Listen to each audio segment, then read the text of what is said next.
Waktu Paulus dan Barnabas berada di Ikonium, orang-orang Ikonium yang telah mengenal Allah dan orang-orang Yahudi bersama-sama dengan pemimpin-pemimpin mereka menimbulkan suatu gerakan untuk menyiksa dan melempari Paulus dan Barnabas dengan batu.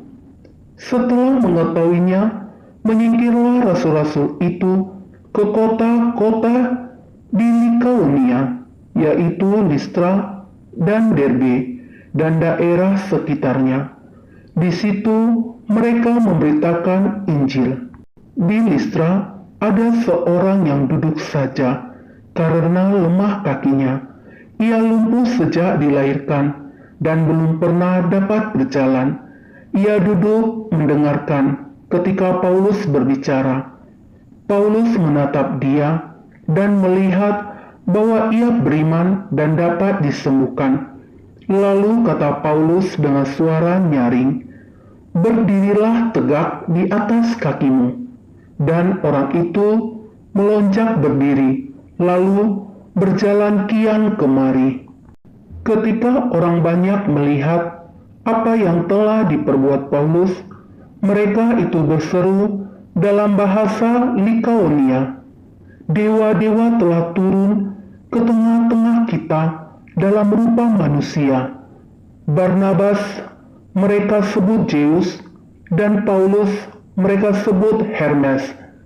Karena ia yang berbicara, maka datanglah imam dewa Zeus yang kuilnya terletak di luar kota, membawa lembu-lembu jantan dan karangan-karangan bunga ke pintu gerbang kota untuk mempersembahkan korban bersama-sama dengan orang banyak kepada rasul-rasul itu.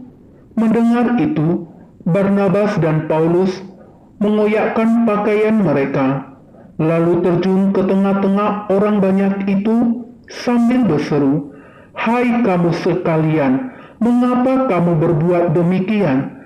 Kami ini adalah manusia biasa, sama seperti kamu. Kami ada di sini untuk memberitakan Injil kepadamu, supaya kamu meninggalkan perbuatan sia-sia ini dan berbalik kepada Allah yang hidup, yang telah menjadikan langit dan bumi, laut dan segala isinya. Dalam zaman yang lampau, Allah membiarkan semua bangsa menuruti jalannya masing-masing. Namun, ia bukan tidak menyatakan dirinya dengan berbagai-bagai kebajikan, yaitu dengan menurunkan hujan dari langit dan dengan memberikan musim-musim subur bagi kamu.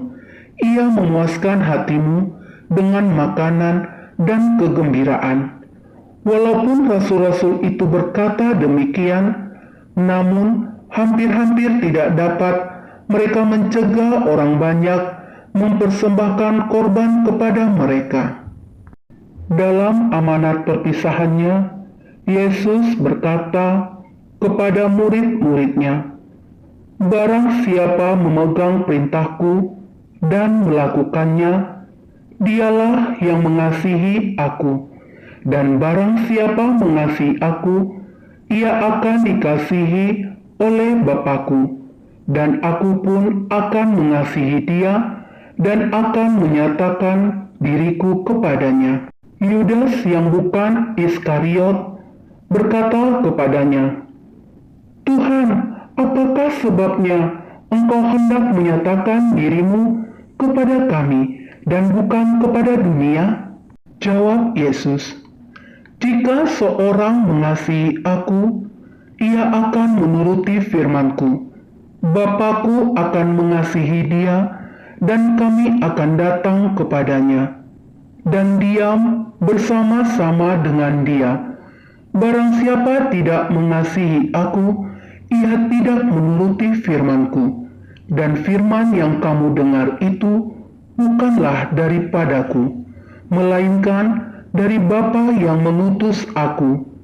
Semuanya itu kukatakan kepadamu selagi aku berada bersama-sama dengan kamu. Tetapi penghibur, yaitu Roh Kudus, yang akan diutus oleh Bapa dalam namaku, Dialah yang akan mengajarkan segala sesuatu kepadamu dan akan mengingatkan kamu akan semua yang telah kukatakan kepadamu.